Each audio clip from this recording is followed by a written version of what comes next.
Bonjour à tous. Aujourd'hui, on va parler de la prison, du milieu carcéral.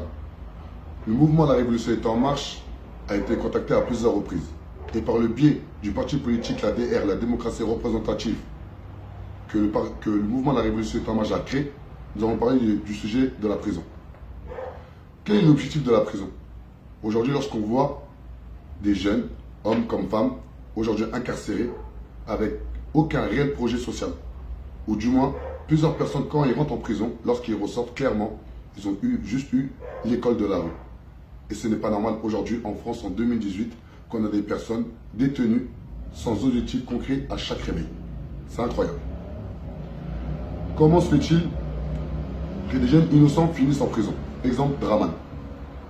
C'est que le mouvement de la Révolution est en marche a lutté pendant plus de 1 mois afin de créer haut et fort que Draman a été détenu injustement, car il n'avait rien commis. Pour preuve, son téléphone géolocalisé dans un autre endroit où le crime avait été commis. Comment se fait-il qu'aujourd'hui en France, vu qu'il y a le bracelet électronique, il y a le contrôle judiciaire et il y a la détention, pour un jeune homme de 20 ans primaire qui n'a jamais commis aucun délit, même pas une vérification, on l'a mis en prison, tout simplement. Comment se fait-il qu'il n'y a aucun projet jeunesse digne de ce nom en France? Exemple, les directions jeunesse. Beaucoup de personnes, ou peut-être ils ont juste oublié, ils ont fait les amnésiques, que j'étais responsable d'antenne jeunesse pendant 10 ans au sein de la ville d'Aulnay-sous-Bois. J'ai vu des choses anormales. J'ai vu des choses choquantes. Et c'est une réalité. J'ai eu la chance d'avoir travaillé avec plusieurs autres services jeunesse d'autres villes. Et avec le mouvement de la Révolution et j'ai eu la chance d'avoir visité plus de 50 villes. Je n'ai jamais vu un vrai projet jeunesse qui mêle le social et le loisir, avec des vraies perspectives d'avenir. C'est incroyable. Ensuite, quelles sont les conditions de détention en prison? Exemple, on a été contacté par une personne de Valence. Là, on est dans le logement d'un papa qui vient de perdre son enfant, il n'y a même pas 5 jours de ça, en prison. Et une jeune mariée m'a appelé par rapport à son enfant, par rapport à son mari, désolé, qui est en prison en province.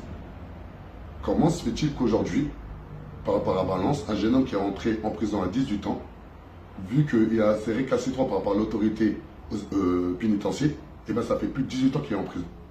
Pire qu'ils me prennent d'un criminel, un tueur, un violeur ou quoi que ce soit. C'est incroyable. À côté de ça, un jeune homme de 20 ans, il n'y a même pas 5 jours de ça, il est décédé dans des circonstances qu'on ne souhaite pas à un autre enfant, tout simplement. Comment se fait-il qu'aujourd'hui un enfant, lorsqu'il rentre en prison, il n'y a aucune évaluation psychologique? C'est une réalité. Car à Fleury-Mérogis, en 1 mois, il y a eu exactement 4 suicides. 4 suicides. C'est une réalité. Ceux qui en doutent, allez vérifier, vous allez sur Google, vous allez voir de vous-même. Et la jeune mariée qui m'a appelé, elle m'a dit qu'en quoi son mari, il a eu une risque avec son co-détenu. À côté de ça, son mari voulait porter plainte, on lui a interdit. Comment aujourd'hui en France on peut déshumaniser comme ça des êtres humains juste parce qu'ils ont commis un délit? C'est incroyable. Et pour finir, il y a 2 semaines de ça, ceux qui suivent le mouvement de la Révolution est en marche, j'ai été interpellé chez moi, à mon domicile, par des policiers cagoulés armés, et j'ai fini au dépôt. Et lorsque j'étais au dépôt, j'ai rencontré beaucoup de personnes qui allaient en prison. Et je me dis, comment ça se fait qu'il n'y a aucun politique autour de moi? Comment ça se fait qu'il n'y a aucun politique? Alors qu'autour de moi, il n'y avait que des personnes qui avaient juste envie de vivre. Ils survivent. Et bien ils se débrouillent. Car la République n'est plus à leur écoute. Normal. On a peur de la racaille au Cablan. Car la définition de la racaille, c'est un groupe d'individus que l'on craint et qui méprise la population. Donc, le mouvement de la Révolution est en marche par le biais de son parti politique, la DR, la démocratie représentative, va faire des propositions concrètes sur les conditions de vie en prison et sur l'accompagnement de toutes les personnes qui rentrent en prison. Car aujourd'hui, nous sommes quand même la 5e puissance mondiale du monde, nous avons des réelles finances et ils sont juste mal répartis. La révolution est en marche et personne ne peut l'arrêter. Ciao.